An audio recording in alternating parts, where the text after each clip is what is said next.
HELLLLLO is not a good planet. I hope that they do something with it, because there could be something great on it. Sir, we've had a major boom, so the crew is going on a short break. The mod will sustain its popularity. No! No, the mod is not done. We've been attacked. Make an update for next week. We're improving HELLLLLO and every other planet. But sir, the crew is already exhausted from update 58. I don't care. We'll make it bigger, we'll make it better, and then I'm gonna take you down. Have fun with that. Whoa. Okay. I'm sorry, Didgeridoomen. I'm really sorry, alright?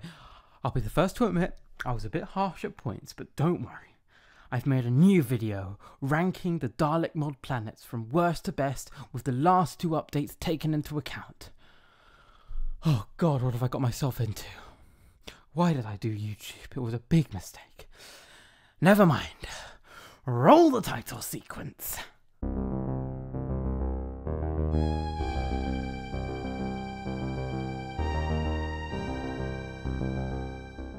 Hello, Minecrafty guys, non-binary pals. Yes, we're back. It's happening. I had to wait till update 60, even after update 59, to do this video, but I was so stoked. This has been the most highly anticipated video on my channel, and I can't wait. I'm so excited. But yes, I'll be ranking the Dalek Mod planets from worst to best. And it's going to be interesting because honestly, a lot of stuff has changed since the last one, which almost makes me feel kind of powerful. Did I influence stuff? Am I a factor in the Dalek mod? Ooh, my ego is just getting that boost. It's amazing. But enough of that. Enough of dilly-dallying. Onto the ranking. In 9th and last place is Minecraft Classic. Now, I really love Minecraft Classic, but it has had a massive downgrade, and I'll explain why. First of all, the pros. I love how it's the only time travel based thing you can go to in your TARDIS, and I love how they've continued that time travel theme by spawning sea devils and Sontarans as their natural generation. But the thing is, I don't like it because of its generation patterns. It's 16 by 16 chunks in a water bedrock ocean with lighting errors, and I get that's kind of going on that whole alpha being buggy theme, but in the end it kind of sort of falls flat, as it were, and I don't really like it. I mean, I said I had a soft spot for it in my first list, but it's kind of died slowly. I love some of the aspects of it. I love how you can bring classic alpha blocks back, but beyond that, it's more of a just sort of a gimmick, like, ooh, this is alpha, and then you get there and it's just this very jarring green place, which is what Minecraft was. But really, like, when you think about what the Squid team could do, like, make it one continuous plane, that'd be kind of cool. But yeah, I have to put it in last place. I know this might be a bit annoying to some people, because some people probably like alpha a lot, and I do too, but just when you think about all the amazing stuff the Squid team has made, this one kind of falls flat in comparison. So Minecraft Classic is last place. In 8th place is Varos. Now, you're probably expecting this to be in 9th place, and I don't blame you, because the only farmable aspects from this planet are Zyton 7 blocks, lapis, chunks of plastic and sandstone, and burnable sand, and that's not much. Plus, you have no hostile mobs, no challenge, and no friendly mobs, and there's no farmable source of food. So why would you live here? And I'll tell you, for one reason. It's beauty. Varos may only have 2 biomes of plains of sand and mountains, yet it is one of the most beautiful planets, if not the most beautiful planet. Go on top of any Varos mountainside and you will look out and see the most spectacular view. And for that reason, it's one of the most favourite planets of the Dalek mod. Loads of people build on it. It's the 2nd most built on planet besides Galifrey in the Dalek mod dimension list. And I don't blame them. You're pretty much safe from any mob, so it's good for that aspect, but just its beauty is stunning. I do think it needs an update, but for now, even still, it's one of the most amazing planets to look at. But it's not as amazing as some of the ones coming up.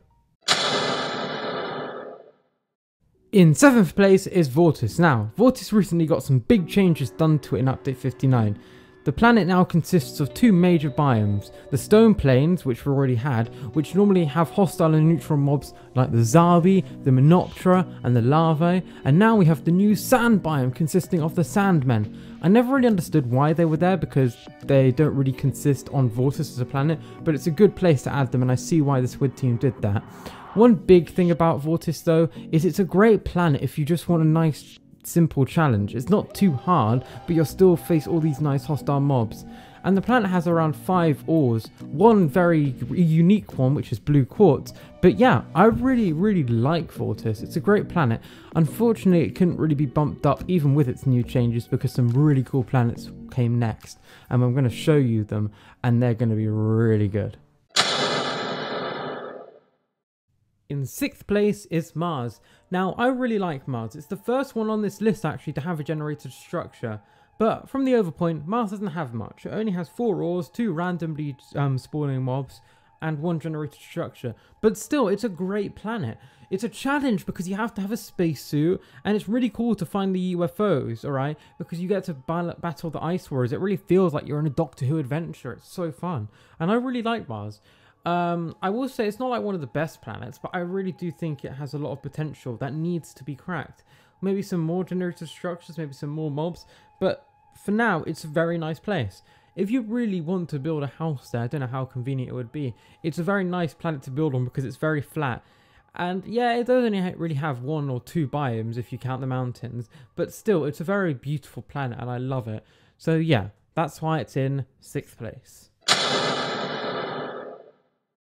In 5th place is the moon. Now, I love the moon, okay? It only has 1 or 2 biomes if you count mountains, so same as the Mars. You will need a spacesuit, and yes, it only has 3 ores, but what makes this moon much better than Mars is its generated structures, because it has 3 of them. So first of all, we have the cyber base that was already added in, and it's great because you get to battle Mondasian cybermen and cybermats, and it's actually a really tough one to crack, and it's really challenging. The next one is the Jadoon ship, which is also amazing. Both these structures have amazing loot, but my favourite one, which has a big soft spot for me, is if you go to 00, you will find the Apollo 11 moon capsule. How amazing is that? So yeah, that's phenomenal. But yes, I really like the moon. I also really like the quality of how they've added in the anti-grav by using sort of feather falling effects. So props to the Squid team for that. I would say if there was anything I could add to the moon, I would suppose maybe some more sort of the spiders from Kill the Moon. I know there was them in the original in some older updates, but where are they? Give us the moon spiders back. They're amazing. But yeah, I love the moon, and it's in 5th place. But now, as we get into 4th place and higher, we get up to the great behemoths, the really amazing planets. So let's get on to them. In 4th place is Galifrey. Now, Galifrey is still amazing as ever, but when I say as ever, I really mean as ever. It's the exact same as it was when we first did this list, so it's been overtaken a bit. But let me just talk over all the great points I love it for. First of all, you got the barn, that's always a fun aspect, but the most important and the most amazing thing about Galifrey is the Citadel, which I still think is the best generated structure, and I absolutely love it.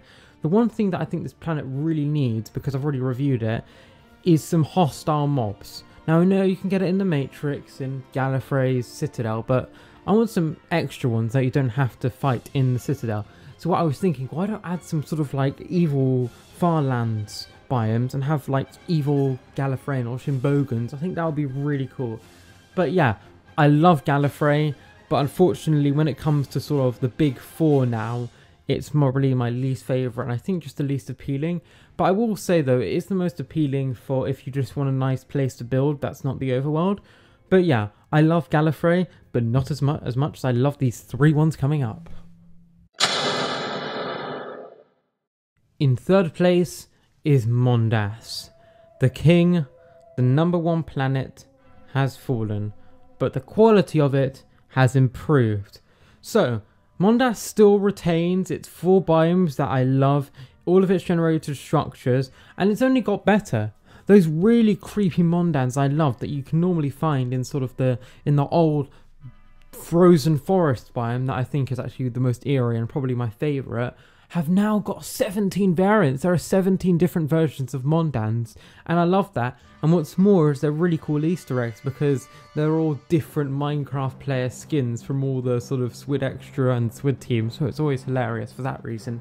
But yeah, it's amazing, and it's still as good as it was. We've also got Cyber Cows, which is also another sort of product Matt who has this animosity to cows. So now Mondas has become just way more sort of fan favourite-y interactive, and I love that.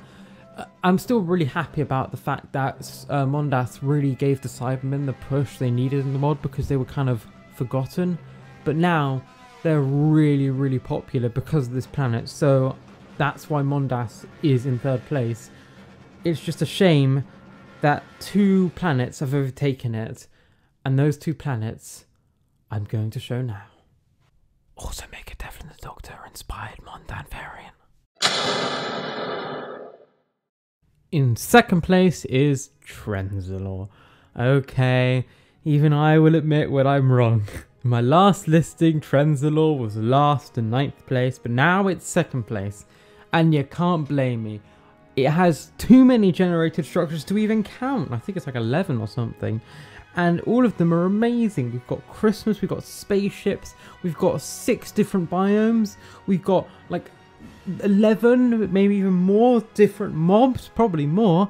It's just phenomenal. It's genuinely one of the most interesting planets to visit. When you're talking about sort of an end game for when you deal with the Dalek mod, like sort of the last final challenge, I would say Trenzalore is the one for you. You get to fight all the cool mobs that like are in the Dalek mod, because it seems to be a culmination of literally every one. You get to defend Christmas. You know, I mean, even though the whole TARDIS tomb didn't work out, what I think should happen is similar to raids in 1.15. You should have Trenzalore raids, as it were, with different mobs like the Menoptera. And with the fact that all these cool new mobs got added into the new sort of update 59, it made it so interesting, because it meant that not only are you exploring this new dimension's capabilities, but you're dealing with all these cool new mobs that spawn on this one planet, because that's what Trenzalore is. It's surrounded by all these spaceships, and seeing all of them land and all these cool new mobs, it's just so cool. And I respect the fact that the SWID team have gone with enemies like the Corks, because it means that we're dealing with classic Q mobs that not many people know of, and that's really cool. So yes, I admit I was correct back then with Trenzalore, but oh my god, Trenzalore, you have redeemed yourself. You are the 2nd best planet. It's by a long way. You just, yeah, Trenzalore is probably, when it comes to just the hardest challenge, my favourite one, and one of the best planets. But it's not as good as the number 1 on this list. Now, I know we can't do honourable mentions since this is a from worst to best video and we've ranked everything, so I thought instead of doing that, let's look over all the Dalek mod planets and remember the ones that weren't so lucky to stay in the mod, the ones that have been forgotten and removed. Let us sit and mourn over our fallen brothers and sisters.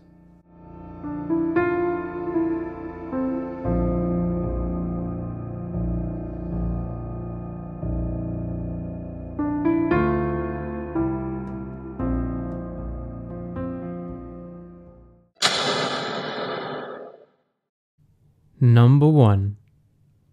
Scarra. The newly updated Scarra takes the win. And this is why. It is everything Scarra can be. There is nothing I think that can be added onto Scarra that couldn't be in this mod. I mean, think about it. You've got the original sort of Khaled and Thal edgy war that we knew was happening, but we didn't even get that much lore. It's like Dalek Mod has more lore on the Khaled and the Thals than actual Doctor Who does. And you get to see the Thals in their nice underground areas in their forests, and they're all very nice and peaceful, and that's really cool. And then also on the other hand, you get to see all the Khaled research bases. And although I'm kind of disappointed on the fact that the Khaled research bases still have that ugly asylum box theme that I thought we'd got rid of finally, because I was never a big fan of how the asylum's poked out. But I'm actually not too fast, because that makes sense if it's a big sort of base for military purpose. The Khaleds would have that. And what's more important is the fact that they fixed the whole asylum being underground by having bigger caves. You see, instead of having big boxes that are really ugly in the open, they actually fixed their problem and decided to put them underground with big cave openings, which was really smart of them. But of course, the main staple of what makes Scarra the best planet and beats Galifrey is having the second best generated structure in the whole mod. It still has the Dalek mothership, but the new big boy is the Dalek city. It's phenomenal. I even got a picture of here and its shaders, and its shader version looks amazing, but also the Dalek city is phenomenal. You've got all those cool, amazing rooms. My favourite is the sewers. When they use soul sand as the sewers, I was like, genuinely, a block could not be that perfect to depict that. But I absolutely love Scarra now. And I also like how they found an alternative with Scarra, so you don't actually have to have radiation pills. You can just use the special malachite, I think it's called, armor, and that's really nice. And also the fact that their caves now have toxic waste, so now Scarra has its own sort of custom cave system, and I love that. So yeah, Scarra takes number 1. I mean, I was debating between putting Trenzil or Scarra number 1, but Scarra just had to come number 1 because update 60 just improved it tenfold, and it has everything Scarra is famous for and has all the lore in this mod. So Scarra, I think, has reached its best version and is number 1 on this list. And that's it. I first want to thank Iglueblogger for helping me rank the listing in this video, as well as taking their spectacular screenshots. Seriously, without you, mate, I wouldn't have been able to make half the videos on my channel. So let's all start and spam in the comments the new hashtag on this channel. Hashtag Igloo does all the work. And finally, I want to thank Didgeridoomen and Daisy or the Dreamcoat for helping me do that stupid skit at the beginning. It was only 10 seconds long, but meant the world to me, so thanks so much. And yeah, I'll be doing a few more videos on the Dalek mod, having a bigger direction in what you subscribed for, because I know I've been a bit weird in my video content releasing. So yeah, I'll also be doing a 3-part roleplay series of War of the Worlds, but I'll save more news on that for another video. So yeah, thanks for watching, and bye bye.